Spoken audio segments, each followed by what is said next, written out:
सिंह जी सिख धर्म के 10वें और अंतिम गुरु थे। उनका जन्म 22 दिसंबर 1666 को पटना साहिब में हुआ था। वे न केवल एक महान धार्मिक गुरु थे बल्कि एक योद्धा, कवि और दार्शनिक भी थे। गुरु गोविंद सिंह जी ने सिख धर्म को एक लड़ाकू पंथ में बदल दिया था और खालसा पंथ की स्थापना की थी।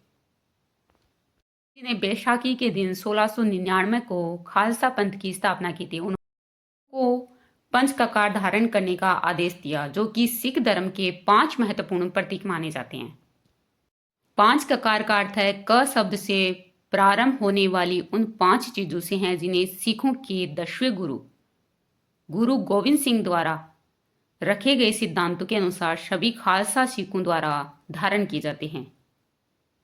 गुरु गोविंद सिंह जी ने सिखों के लिए 5 चीजें अनिवार्य की थी: केस, कड़ा, कृपाण, कंगा और कच्छा। खालसा पंथ ने सिखों को एकजुट किया और उन्हें मुगल शासकों के अत्याचारों का मुकाबला करने की शक्ति प्रदान की। अब हम गुरु गोविंद सिंह जी के योगदान के बारे में जानें तो उन्होंने सिख धर्म का विकास किया। गुरु गोविंद सिंह जी ने सिख धर्म को एक लड़ाकू पंथ में बदल दिया और सिखों को एकजुट किया। उन्होंने खालसा पंथ की स्थापना की। खालसा पंथ ने सिखों को एक नई पहचान दी और उन्हें मुगल शासकों के खिलाफ लड़ने का प्रेरणा दी। समाज सुधार के बारे में जाने तो गुरु गोविंद सिंह जी ने समाज में व्याप्त कुरीतियों का विरोध किया और महिलाओं के अधिकारों के लिए लड़ाई लड़ी। साहित्य के बारे में जाने तो उन्होंने कई धार्मिक ग्रंथ लिखे, जिनमें जाप और कई प्रमुख ग्रंथ हैं। गुरु गोविंद सिंह जी की शिक्षाएं देखें तो उन्होंने हमें सत्य, निष्ठा, सेवा और बलिदान का मार्ग दिखाया। उन्होंने कहा कि हमें हमेशा सत्य के पथ पर चलना चाहिए और दूसरों की सेवा करनी चाहिए। उन्होंने हमें देशभक्ति और धर्म के लिए बलिदान देने की प्रेरणा दी। वे एक महान योद्धा, कवि और दार्शनिक थे तथा उन्होंने सिख धर्म को एक नई दिशा दी तथा सिखों को एकजुट किया।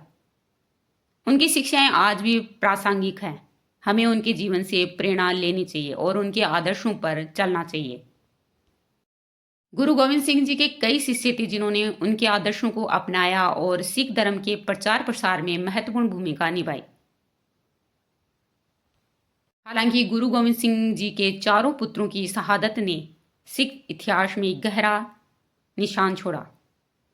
गुरु गोविंद सिंह जी के चारों पुत्रों में देखें तो अजीत सिंह, जुझार सिंह, फतेह सिंह और जोरावर सिंह, जिन्होंने मुगल शासकों के अत्याचारों का सामना किया और शहादत प्राप्त की। उनकी शहादत को सिख धर्म में बहुत ज़्यादा महत्व दिया जाता है। अजीत सिंह और जुझार सिंह ये चमनौर की लड़ाई में मुगल सेना से लड़ते हुए शहीद हो गए थे। फतेह सिंह और जोरावर सिंह बहुत कम उम्र में ही दीवार में चुनवा दिए गए थे और इनको यातना दी गई, जिसे शहीद हो गए। शहादत ने सिखों को बलिदान की भावना को जगाया और उन्हें मुगल शासकों के खिलाफ लड़ने के लिए प्रेरित किया। सिंह जी के और भी अन्य कई प्रमुख शिष्य हैं, जिनमें बंदा बहादुर सिंह ये भी शामिल हैं और उन्होंने गुरु गोविंद सिंह जी के आदेश पर खालसा सेना का नेतृत्व किया और मुगलों के खिलाफ कई सफल युद्ध लड़े। सिंह जी के शिष्यों ने सिख धर्म के प्रचार प्रसार और खालसा पंथ को मजबूत बनाने में महत्वपूर्ण भूमिका निभाई। उन्होंने गुरु जी के आदेशों को जन जन तक पहुंचाया और सिखों को एकजुट किया। गुरु गोविंद सिंह जी की मृत्यु 7 अक्टूबर 1708 को नांदेड़, महाराष्ट्र में हुई थी। गोविंद सिंह जी की हत्या का प्रयास किया गया था और इसके लिए वजीर खान द्वारा 2 अफगान नियुक्त किए गए थे और इन्होंने गुरु के शिविर में प्रवेश किया और एक हत्यारे ने गुरु को छुरा घोंपा, लेकिन बाद में गुरु जी ने प्रतिरोध किया और हत्यारे को मार डाला और उनके पहरेदारों ने उनके साथी को मार डाला।